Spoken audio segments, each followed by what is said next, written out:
მოგესალმებით მეგობრებო ყველას. მოკლედ მოგმართავთ რა. მოკლედ 1991 წლის მიწის კანონი არსებობს ესეთი, რომელიც ზიად გამსახურდის დროს იყო კანონი, არსებობდა ესეთი და შემდეგ 1996 წელს ეს კანონი გაუქმდა, რამე თუ დე-ფაქტო ხელისუფლება გვიდგას ახლა მთავრობაში და სახელმწიფოს დე-ფაქტო ხელისუფლება მართავს და მოდი ესე ვთქვათ, რომ მე აღდგენა 84 არასამთავრობო ორგანიზაციის დამაარსებელი ვცდილობ, რომ აღვადგინო 1991 წლის მიწის კანონი, სადაც გარკვევით წერია, რომ საქართველოს მიწა ეკუთვნის ქართველ ერს და ამის უფლება არც ერთ ხელისუფლებას არ აქვს საქართველოს მოსახლეობის ნების გარეშე გაასხვისოს, ან გააყიდოს, ან გააჩუქოს, ან გამიჯნოს.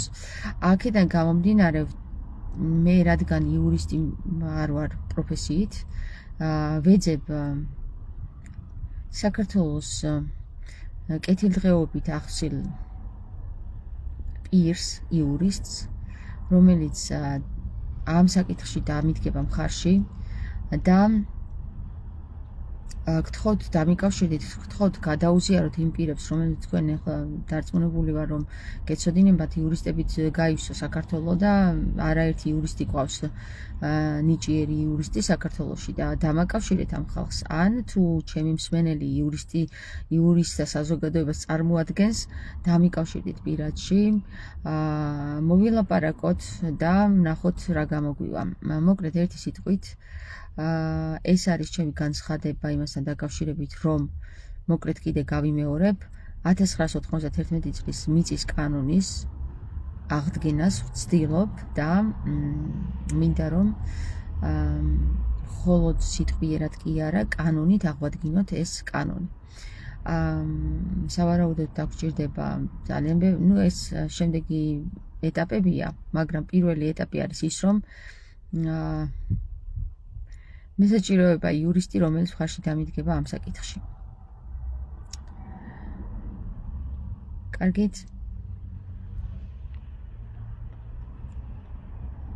ყველაზე საინტერესო ამ საკითხში არის ის, რომ ამ კანონის აღდგენით დაუბრუნდება საქართველოს ის გარანტია, რომ საქართველოს მიწას სხვა ადამიანები თუნდაც ხელისუფალნი ვერ ახლებენ ხელს საქართველოს მოსახლეობის ნებართვის გარეშე. ეს არის ყველაზე მნიშვნელოვანი.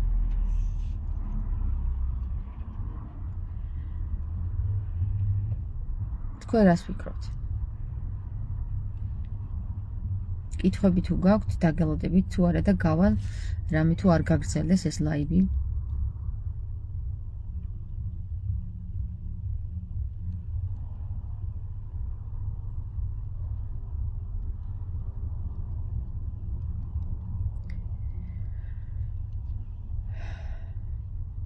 კარგით, კითხვები არ შემოვიდა, ასე რომ დაგემშვიდობებით და დიდი მადლობა ამ ვიდეოს გაზიარებისთვის წინასწარ.